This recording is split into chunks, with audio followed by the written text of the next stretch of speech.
한국 교회는 1885년 4월 5일 봄비가 내리던 부활절 아침에 시작이 되었다 해도 과언이 아닙니다. 왜냐하면 그날 부활절 아침에 인천 제물포 항에 감리교 선교사인 아펜젤로 선교사님과 장로교회 언더우드 선교사님이 복음을 들고 이 땅에 처음 발을 내딛었기 때문입니다. 아펜젤로 선교사님과 언더우드 선교사님이 조선 땅에 첫 발을 내딛고 배 가장자리에서 이런 기도를 했다는 것이 기록에 남겨져 있습니다. 아펜젤로 선교사님이 이런 기도를 하십니다. 우리는 부활절날 이곳에 도착했습니다. 오늘 사망의 권세의 빗장을 산산히 깨뜨리시고 부활하신 주님께서 이 백성을 얽어맨 결박을 끊으시고 그들을 하나님의 자녀가 누리는 자유와 빛으로 인도하여 주시기를 기원합니다 라고 간절히 기도를 하시면서 이제 본격적으로 선교를 출발을 하십니다. 장로교회 언더우드 선교사님도 같은 마음으로 기도하셨습니다. 주여, 지금은 아무것도 보이지 않습니다. 메마르고 가난한 땅, 나무 한 그루 시원하게 자라지 못하는 땅에 저희들을 옮겨와 심으셨습니다. 조선의 마음이 전혀 보이질 않습니다. 그러나 주님, 순종하겠습니다. 겸손하게 순종할 때 주께서 일을 시작하시고 그 하시는 일을 우리들의 영적인 눈이 볼 수 있는 날이 있을 줄 믿나이다.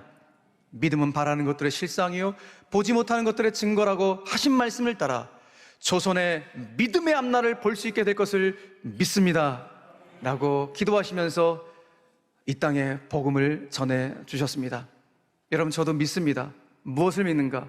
바로 이 두 분 선교사님이 전하셨던 이 복음으로 말미암아 특별히 부활절 아침에 그 부활의 능력을 힘입어서 하나님 앞에 올려드렸던 그 기도를 주님께서 받으심으로 말미암아 여러분, 이 땅 가운데 복음의 광명이 비치는 수많은 교회가 세워지게 되었고 이 암흑한 땅, 황무지 같은 이 땅에 세월이 흘려 이렇게도 살기 좋은 나라로 우뚝 서게 된 거 주님의 은혜인 줄로 믿습니다. 복음이 들어와서 학교가 세워지고 복음이 들어와서 병원이 세워지고 복지관들이 세워지면서 정말 놀랍게 나라가 변화되어지고 자유민주주의 체제도 들어와서 이렇게도 정말 영광스러운 대한민국이라는 민국, 백성의 나라, 백성이 중심이 되는 그런 나라가 되었다는 것이 얼마나 놀라운 사실인지 모릅니다. 이렇게도 살기 좋은 나라, 누가 우리나라를 후진국이라고 합니까? 전 세계 어딜 가봐도 저는 대한민국만큼 살기 좋은 나라를 찾아볼 수가 없어요. 공항도 인천공항만큼 으리으리한 공항을 볼 수가 없을 정도로 여러분, 정말 우리나라는 너무너무 살기 좋은 나라가 되었는데 저는 정말 우리 선진들이 정말 최선을 다하여서 일궈놓으신 이 아름다운 대한민국, 그러나 그 전에 복음을 뿌리셔서 우리의 생각, 우리의 모든 것들을 복음 중심으로 바꾸셔서 이 나라를 새롭게 하신 그 선교사님들의 정말로 그 사역에 대한 열정, 무엇보다 그들을 사용하신 하나님의 은혜 때문에 오늘 우리가 이 자리에 있는 줄로 믿으시길 바랍니다. 그러므로 오늘 우리는 기도해야 됩니다. 하나님, 그 부활의 능력, 그 강력한 부활의 능력이 내 영혼과 가정과 이 나라를 반드시 우뚝 서게 할 줄로 믿습니다. 저도 다시 한번 이 부활의 능력으로 서게 하여 주셔서 부활의 역사하심이 내 가정 가운데, 일터 가운데 또 내 영혼을 새롭게 하셔서 일어서게 하시고 소생되게 하시고 부활의 은혜를 누릴 수 있도록 역사하여 주시옵소서. 이것이 오늘 부활의 아침 가운데 저 여러분들의 간절한 기도의 제목이 되기를 주님의 이름으로 간절히 축원합니다. 오늘 부활절, 저는 여러분들에게 본문 말씀을 통하여서 부활의 메시지 두 가지를 함께 나누고자 합니다. 그 첫 번째는 하나님이 함께 하시면 반드시 부활의 역사는 나타난다 라는 메시지입니다. 꼭 기억하십시오. 하나님이 함께 하시는 곳에 부활의 역사는 나타나게 되는 것입니다. 예수님께서 십자가에서 숨을 거두시고 사흘째가 되던 아침이었습니다. 막달라 마리아와 오늘 본문에 보니까 다른 마리아, 다른 성경에 보면 야고보의 어머니 마리아, 또 다른 한 명 살로메라는 이 세 명의 여인들이 예수님의 시신이 안치되어 있는 무덤가를 향하여 가는 장면을 우리에게 보여주고 있습니다. 이 여인들이 예수님의 시신이 있는 무덤가로 가는 목적은 예수님의 죽음에 향품이라도 좀 발라드리고 싶은 마음으로 가게 되었습니다. 그런데 이 여인들이 예수님이 계신 고인이 계신 그 무덤가로 가면서 서로가 이런 이야기를 주고받으면서 가는 것입니다. 마가복음 16장 3절 말씀을 같이 한번 읽겠습니다. 시작. 서로 말하되 누가 우리를 위하여 무덤 문에서 돌을 굴려 주리요 하더니. 아멘. 서로 말합니다. 누가 우리를 위하여 저 무덤 문 앞에 있는 거대한 돌덩이를 치워줄 수 있을까라고 서로에게 말을 합니다. 그러니까 여인들은 알고 있는 것입니다. 예수님의 시신이 안치되어 있는 그 무덤가 앞에 거대한 돌덩이가 있다는 사실을 알고 있습니다. 알고 있음에도 불구하고 이 여인들은 예수님의 시신에 향품을 발라드리기 위해서 가고 있다는 것입니다. 좀 이상하죠? 어떤 마음이었을까요? 분명 알고 있어요. 그 거대한 돌덩이가 무덤가를 가로막고 있기 때문에 예수님의 죽음에 손을 대지 못한다는 사실을 분명히 알고 있음에도 불구하고 그래도 예수님 시신 좀 가까운 곳에 가서 다시 한번 고인을 추모하고 싶은 마음이 여인들 가운데 있었던 것 같습니다. 어쩌면 이미 마음속으로는 그 돌덩이를 마음으로 치워버리고 그 무덤 속으로 들어가갖고 예수님의 시신을 마음속으로 다 향품을 발라드리고 있는 그런 모습을 상상해 볼 수도 있을 것 같습니다. 그런데 이게 웬일입니까? 무덤가에 가까이 가보니 그 돌문이 제껴져 있는 것입니다. 돌문이 굴려져 있는 것입니다. 깜짝 놀랐습니다. 어떻게 이 돌덩어리가 치워졌던 것일까? 성경은 그 이유에 대해서 오늘 본문은 큰 지진이 무덤가에 나와서 이 돌덩이가 굴려졌다고 우리에게 말씀해주고 있습니다. 오늘 본문 2절 말씀을 같이 한번 읽겠습니다. 시작. 큰 지진이 나며 주의 천사가 하늘로부터 내려와 돌을 굴려내고 그 위에 앉았는데. 아멘. 자, 우리는 오늘 이 말씀에서 한 단어에 좀 생각을 좀 집중하려고 합니다. 제가 매해 부활절 메시지를 증거해야 되니까 올해는 어느 그 말씀을 가지고 포인트를 맞춰야 될까 고민하고 묵상하던 중에 저에게 올해는 큰 지진이라는 단어가 보였습니다. 다른 복음서에는 나오지 않는데 마태복음에 유독 예수님의 부활과 관련돼서 이 지진이 나오는 것을 보게 됩니다. 지진이 상징하는 것은 하나님이 함께 하셨다는 하나님의 임재의 증거로 지진이 등장합니다. 그러고 보니까 바로 앞장에서 예수님께서 십자가에서 숨을 거두셨는데 십자가에서 달려 숨을 거두시는 그 순간에도 지진이 있었다는 사실을 우리는 알고 있습니다. 마태복음 27장 51절 말씀 보니까 이렇게 기록되어 있죠. 이에 성소 휘장이 위로부터 아래까지 찢어져 둘이 되고, 다 같이 시작. 땅이 진동하며 바위가 터지고. 그러니까 예수님의 십자가에서도 지진이, 예수님이 부활하실 때도 지진이. 그러니까 뭘 말합니까? 예수님의 십자가와 예수님의 부활은 모두가 다 하나님이 함께 하신 임마누엘의 역사라는 사실을 성경이 말씀해주고 있는 것입니다. 여러분, 하나님이 나와 함께 하신다는 그 의미를 담고 있는 임마누엘이라는 이 표현은 마태복음 1장에서 예수님께서 탄생하실 때 딱 한 번 나옵니다. 그런데 임마누엘이라는 표현은 딱 한 번밖에 나오지 않지만 마태복음 전체 주제를 관통하는 핵심 표현이 임마누엘입니다. 그래서 마태복음은 시작을 임마누엘로 시작하고 끝을 임마누엘로 마무리하는 것을 보게 됩니다. 한번 찾아볼까요? 마태복음 1장은 이렇게 시작을 합니다. 마태복음 1장 23절 말씀 다 같이 시작. 보라, 처녀가 잉태하여 아들을 낳을 것이요 그의 이름은 임마누엘이라 하리라 하셨으니 이를 번역한즉 하나님이 우리와 함께 계시다 함이라. 아멘. 마태복음 시작을 임마누엘, 하나님이 우리와 함께 하신 것 출발하죠. 마태복음 마지막 장 마지막 절은 이렇게 마무리됩니다. 마태복음 28장 20절 말씀도 같이 읽습니다. 시작. 내가 너희에게 분부한 모든 것을 가르쳐 지키게 하라. 벌지어다 내가 세상 끝날까지 너희와 항상 함께 있으리라 하시니라. 아멘. 여러분, 예수님의 탄생부터 예수님이 기적을 일으켰던 모든 사역의 과정들, 십자가에 달리셨을 때, 그 부활하셨을 때 모두가 다 어떤 역사였다는 거예요?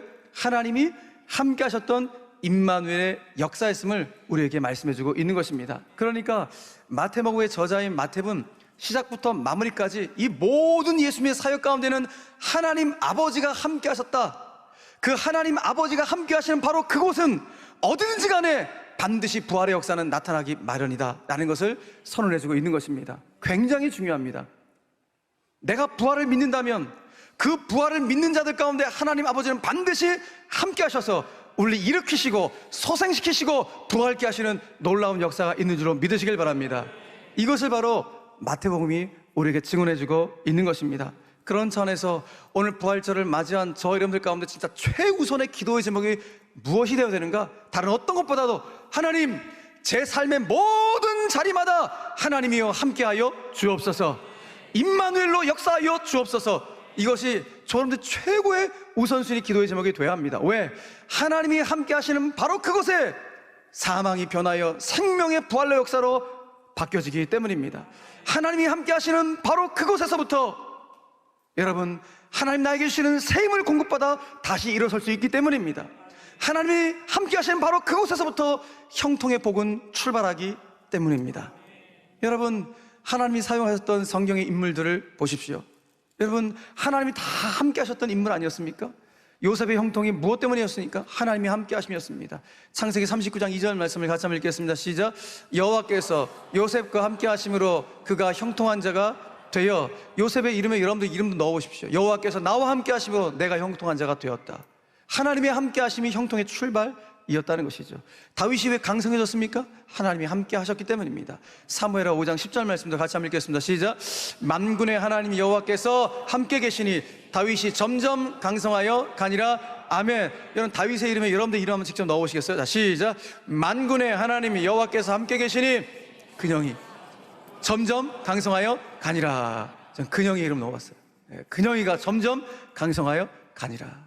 여러분, 하나님이 함께 하신다는 이 축복만큼 가장 강력한 축복이 어디에 있겠습니까? 여러분, 평생에 정말 임마누엘로 역사하시는 하나님의 함께 하심의 축복이 늘 함께 하시기를 주의 이름으로 간절히 축원합니다. 그러므로 부활절을 맞이한 오늘 진짜 사모하셔야 돼요. 하나님, 제 인생에 늘 함께 해주세요. 저 진짜 주님과 동행하고 싶습니다. 이 간절한 소망이 있길 간절히 바랍니다. 한 걸음 더 나아가서 오늘 부활의 메시지 두 번째는, 부활의 주님은 우리 삶의 돌덩이를 치워주신다는 사실입니다. 너무나 중요합니다. 부활의 주님은 돌덩이를 치워주신다. 자, 지금 실제로 지진이 나서 그리고 주의 천사가 내려앉아 그 돌덩이를 굴려 돌문이 굴러져 치워졌습니다. 자, 그러자 무덤가에 돌문이 치워지자 여인들이 무덤 속으로 들어가 보기 시작합니다. 무덤에 들어가 보니까 그 형상이 번개와 같고 그 희귀가 너무 흰 옷을 입고 있는 주의 천사가 그 무덤가에 앉아 있는 것입니다. 여러분, 여기서 주의 천사는 하나님의 임재를 상징하는 거예요. 그러니까 하나님이 그 자리에 계시다는 것을 주의 천사가 무덤가에 앉아 있는 것을 표현하는 거예요.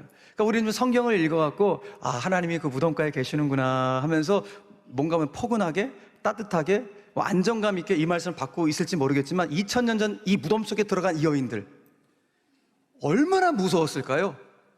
흰옷 입은 사람이 갑자기 말을 걸어요. 그런데 예수님의 시신은 온데간데 없이 사라졌어요.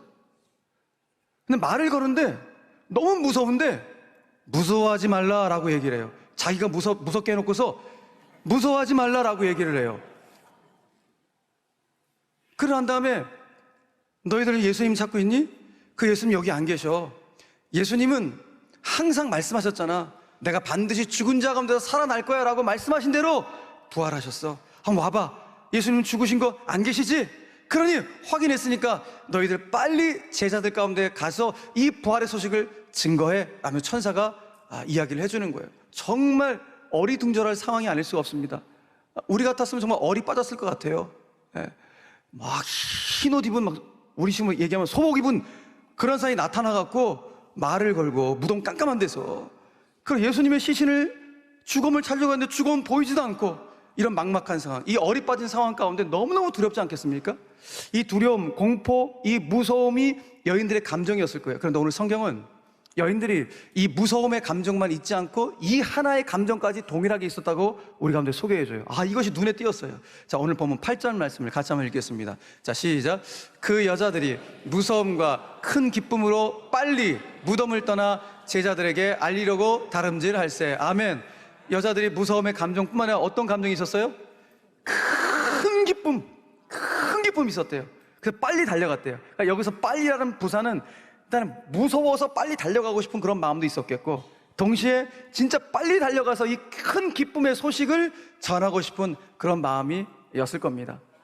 어떻게 하다가 이 큰 기쁨이 갑자기 감정이 솟아올라왔을까요? 아마도 여인들은 예수님 곁에서 막연하게 들어왔던 나는 죽음 가운데서 사망 가운데서 부활할 것이다 라는 이 소식을 얼핏 들었었는데, 이 말씀을, 그런데 이거 진짜네?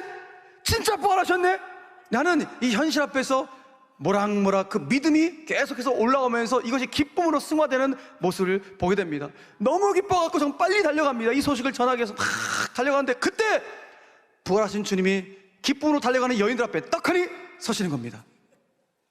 쓰셔서 그 부활하신 주님이 이 여인들 가운데 첫 말씀을 하십니다. 평안하냐? 라고 말입니다. 저는 오늘 이 분위기 속에서 예수님의 이 말씀이 뭔가 이렇게 분위기가 맞지 않는 질문을 하시는 것 같다는 생각이 듭니다. 아니, 지금 너무 무서운 마음도 있고 하여튼 기쁜 마음도 동시에 이 복잡한 마음을 가지고 막 달려가는데 갑자기 나타나셔갖고 평안하냐? 이렇게 물어보니까 뭔가 이 분위기가 안 맞아요. 이 도대체 예수님의 이 평안하냐는 말이 무슨 말일까 해서 헬라어 성경을 찾아봤더니, 헬라어 원문을 보니까 이 단어가 카이레테라는 단어인데 그 뜻이 기뻐하라는 뜻이에요. 기뻐하라. 그러니까 오늘 큰 기쁨을 가지고 부활의 소식을 전하기 위해 달려가는 여인들 앞에 주님이 나타나셔서 뭐 하는 거예요? 그래 기뻐하거라, 기뻐하거라, 그렇게 기뻐하거라. 내가 부활했다. 이 부활의 소식을 반드시 증거하거라. 기뻐하라, 기뻐하라. 이것이 바로 오늘 부활절을 맞이한 저와 여러분들 가운데 주시는 주님의 말씀들을 믿으시길 바랍니다. 진짜 기뻐해야 된다는 거예요. 왜 기뻐해야 될까요? 주님의 부활이 우리의 사망 저주를 끊어버렸기 때문입니다. 죄의 저주를 끊으시고 우리에게 영원한 영생을 주신 엄청난 소식이기 때문에 기뻐하라고 오늘 말씀하고 있는 것입니다. 우리 교회 그 어르신들이 계시잖아요. 제가 우리 1남전도회 회원들 분들이 이런 마음을 갖고 있다는 제가 이야기를 좀 들었는데, 연세가 이렇게 드시다 보니까 내가 이제 곧 주림나라 갈 때가 됐겠지. 죽음이라는 것을 단어로 이제 드디어 체감하게 되는 그런 연세 가운데 되신 겁니다. 그러다 보니까 신앙생활을 오래 하셨어도 그 죽음이라는 거 한 번도 우리가 경험해 보지 못한 것이니까, 그런데 내 주위에 정말 장례를 치르고 돌아가신 분들을 직접 목다고 하니까 나도 이제는 어느 순간 주님이 이제 곧 나를 불러가시겠지, 이런 이제 마음들이 드시니까 죽음에 대한 공포, 두려움들이 생기신다는 이야기를 들었습니다. 저는 충분히 이해가 됩니다. 왜요? 우리가 한 번도 경험하지 못한 것이니까. 죽음에 대한 두려움은 누구에게나 있습니다. 그런데 오늘 성경은 그 죽음에 대한 두려움을 꺾으셨습니다. 사망을 꺾으시고 우리 가운데 도리어 기뻐하라고. 무엇을 기뻐하라고? 부활은 반드시 있다는 것입니다. 그러므로 오늘 우리가 정말 이 부활을 내 것으로 삼는다면, 여러분, 우리의 삶 속에서 진짜 기쁨이 무엇인지를 알며 살아가야 되고, 그리고 이 부활을 증거하며 살아갈 수 있어야 됩니다.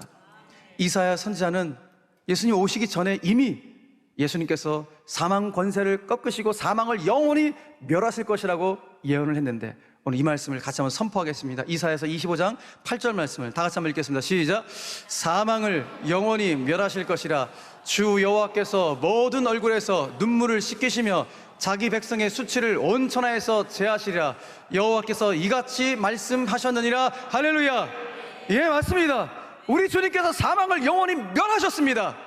이 사실을 믿는다면 우리 이제 당당히 선포하는 거예요. 뭐라고 선포합니까? 예수님 맞습니다. 예수의 부활이 나의 부활입니다. 예수님 부활하셨기 때문에 나도 반드시 부활 줄로 믿습니다. 여러분, 이 선포를 할 수 있는 우리 모두가 되길 간절히 바랍니다. 이 믿음이 있기 때문에 우리는 장례식장에서도 영광의 찬송을 부르는 거예요. 영광일세, 영광일세, 내가 누릴 영광일세, 은혜로 주 얼굴 배옵나니, 지극한 영광, 내 영광일세. 할렐루야. 여러분, 부활을 믿는 자들만 찬송할 수 있는 거예요.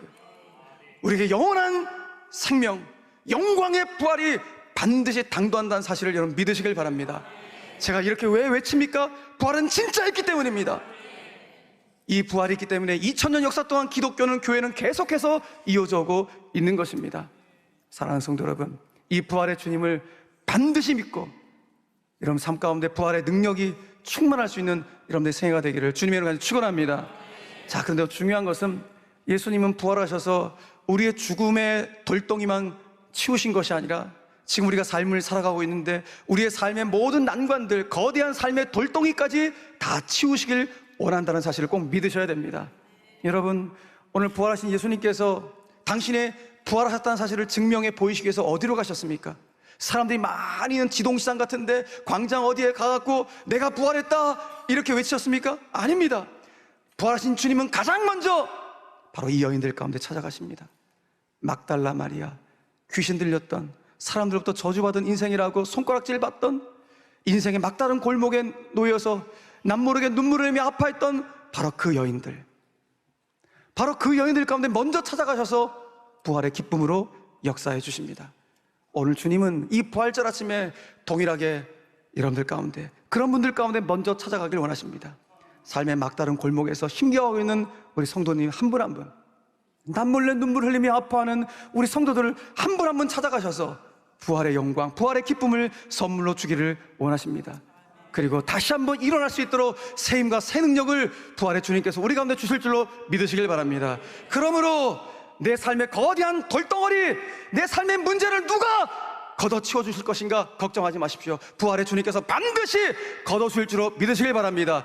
반드시 삶의 돌덩이를 치워줄 줄로 믿으시길 바랍니다. 육신적인 돌덩어리, 질병의 돌덩어리, 재정의 돌덩어리, 삶의 여러 가지 돌덩어리가 있을 텐데 주님께서 반드시 내 인생을 아시기에 걷어주시고 물러가게 하실 줄로 믿으시고 이 믿음으로 승리할 수 있는 우리 모두가 되기를 주님의 간절히 축원합니다. 그러므로 이제 우리가 해야 될 일이 있습니다. 이걸 진짜 믿는다면 우리가 할 일은 무엇인가? 다른 것 아닙니다. 주님, 부활의 주님을 제가 끝까지 신뢰하는 믿음의 사람 되게 하시고, 무엇보다 그 믿음을 가지고 정말 주님을 감격스럽게 예배하는 예배자가 되게 하여 주시옵소서. 이것이 우리가 할 일입니다. 오늘 부활하신 주님을 만난 여인들이 오늘 9절 말씀 보니까 예수의 발목을 붙잡고 뭘 합니까? 경배하니라 라고 말씀합니다. 예수의 발을 붙잡고 여인들이 하는 거, 예수님을 예배하기 시작합니다. 바로 그것입니다. 부활을 진짜 믿는다면 우리는 주님을 예배하는 신실한 예배자가 되어야 합니다. 또 하나, 진짜 부활을 믿는다면 이제 저와 여러분들은 일상의 자리에서 부활의 삶을 살아내야 합니다. 부활의 삶을 산다는 것은 무엇일까요? 예수님처럼 하면 됩니다. 예수님께서 힘겹고 어려운 여인들에게, 삶의 막다른 골목에 있는 바로 그 여인들, 가난하고 소외된 이웃들 가운데 찾아가셔서 그들의 따뜻한 벗이 되어주셨던 것처럼 바로 우리들도 우리 일상의 자리에서 나보다 힘겨운 자들에게 동행이 되어지고, 가난하고 소외된 이웃 가운데 찾아가서 따뜻한 손과 발이 되어지고 벗이 되어줄 수 있는 바로 그와 같은 삶, 바로 그것이 부활을 살아내는 것입니다. 동시에 지금 인생을 걸어가면서 본인이 영원한 사망길로 가는지도 모르고 그냥 살아가는 인생들, 예수님 모르는 그 사람들 가운데 주님, 제가 저분들 가운데 진짜 산 소망 되시는 예수님을 소개하길 원합니다. 바로 그분들 가운데 예수님을 소개해 주는 것, 바로 그것이 부활의 삶을 살아내는 것입니다. 사랑하는 교회 여러분, 오늘 우리는 부활주를 맞이해서 1차 태신자 작정을 하게 될 것입니다. 바로 그 마음을 가지고 그 영혼들의 이름을 적어보시면 어떨까요?